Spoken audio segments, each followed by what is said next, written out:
Lek and Greg Vegan Camp, the 27th of January 2018.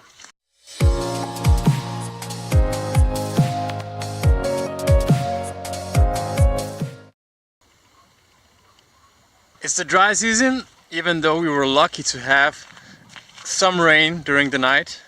So that was actually quite nice. If it rains just a little bit during the night, or it was more than a bit, so that's super for the plants.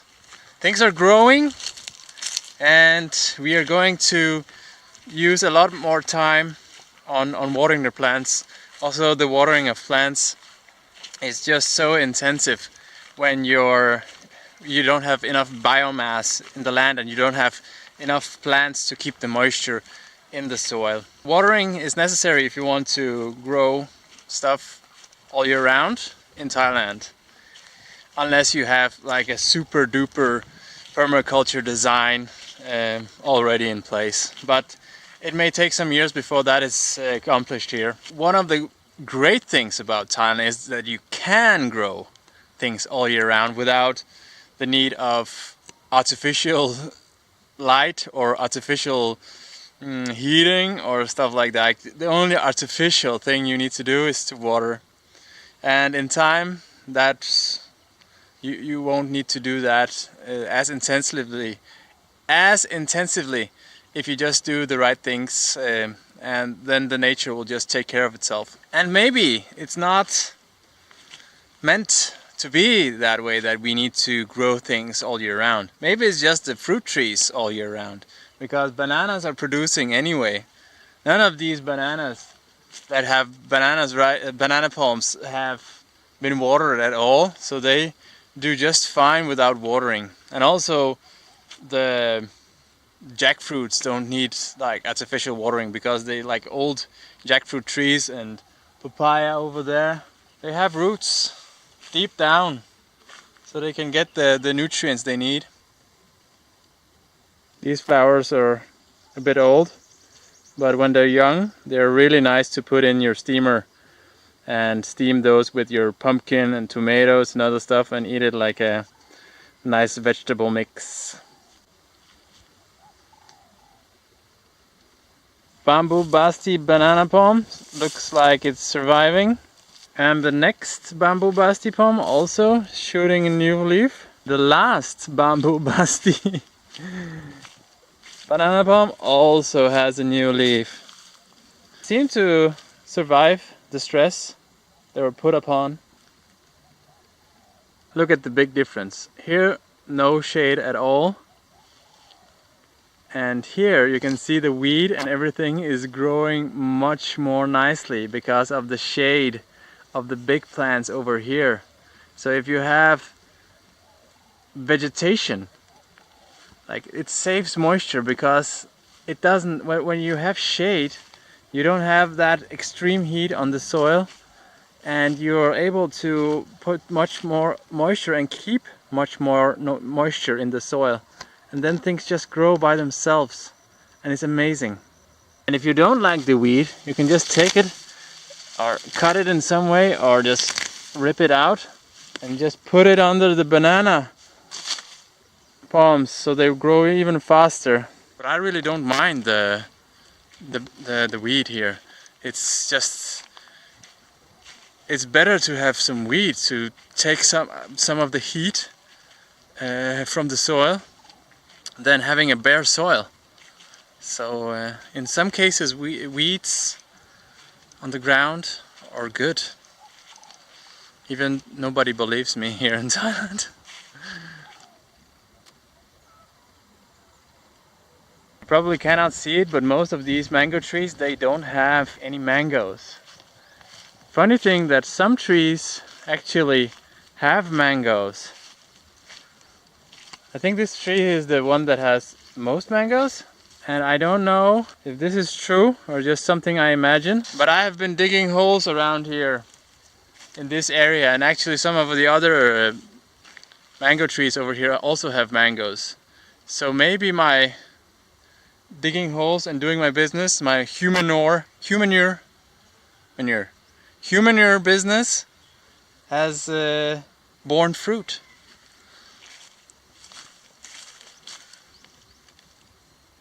Is this the fruit that can be created by human manure? Actually, I'm wrong, because this tree also has some mangoes and I have not done anything here. Have in mind that these trees don't get watered by humans, only by the rain. The sunflower project that didn't produce the sunflower seeds we hoped for, but it was a good learning, and it was good to see that there are some plants here.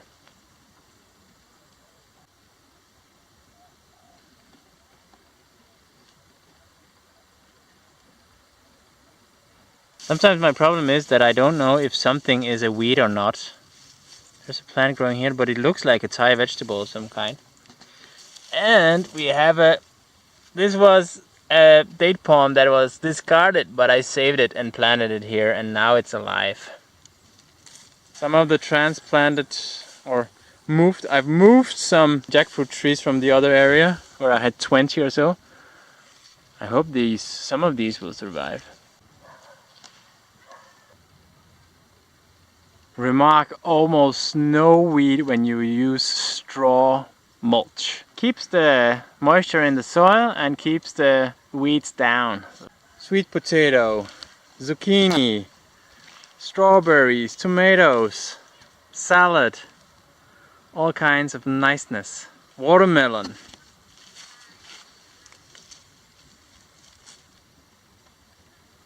Banana drying station. In the dry season it's so great, you can dry your clothes so it's completely crisp and nice, and you can like sterilize a lot of things, so it's really nice. The moisture is much lower than in the rainy season. And also you have, what do you have? Yeah, you can dry fruits, you can dry a lot of things, which is super nice. And when you're hanging your bananas, they actually don't ever rot, they actually just start to dry when they're hanging inside their outer skin, which is nice. Yeah, and what else has happened? Yeah, Leg is currently busy with helping her niece with a food project, which is unfortunately not vegan. So I hope that I can influence that in a good direction at some point. But yeah, that's how it is. If you want to survive, you need to make money, and currently the demand for vegan things here is like very low. People say, yeah, well, you cannot change the world by changing the way you do things. Yes, you can. Like if there was a demand for vegan things, it wouldn't be necessary to make non-vegan food, which is currently happening here in Lee. And no, they are not making any non-vegan food at the vegan camp. Non-vegan foods not allowed at the vegan camp. No passion fruit left almost, but they're growing strong and together with the bamboo, so that's pretty cool.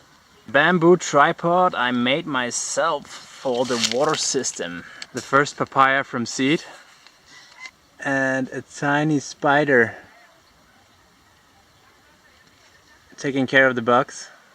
My dream is to make a lot of small swales, so at some point the only watering we need to do is like open a valve somewhere, and then it will just fill up the swale, and when the swale overflows it will just go into the next swale and water the plant. So there will be a swale system. So that's what I'm hoping that we can accomplish at some point. So many red ants. I don't know, they're real predators. I hope the chicken will eat these. The chicken from the neighbor are roaming around and eating everything. So it's annoying. It's annoying when I spit out all the watermelon seeds into the soil and the chicken just come and eat that. I hope they poo and make the other plants grow better then. My brother's favorite vegetable, chaom, jackfruit tree nursery, directly in the soil. Greg style. Plant sugar style. Here near the kitchen we have all these chili plants on the left side, and actually also growing some pumpkin, I think. And we have all these Thai eggplants. I think I'll steam some of these today. I'm completely a fruitarian. I eat so many eggplants. Totally fruit. Pumpkin and eggplants. Fruitarian diet. Don't tell anybody about the rice I eat. I started to bug-proof some of the bamboo by burning it completely to the ground. But yeah, in this area I hope that we can make some kind of oven. I'll need to make a roof before. Here are some poles. Bamboo poles to support the roof. Another swale system from the bathroom where you wash your hands. So the pineapples get some water. Also some piping and swales here from the kitchen. So it will go out here and feed the tomato plants. And look at that jackfruit in the background. Amazing. Now I think I'll have a coconut. Like the coconut water.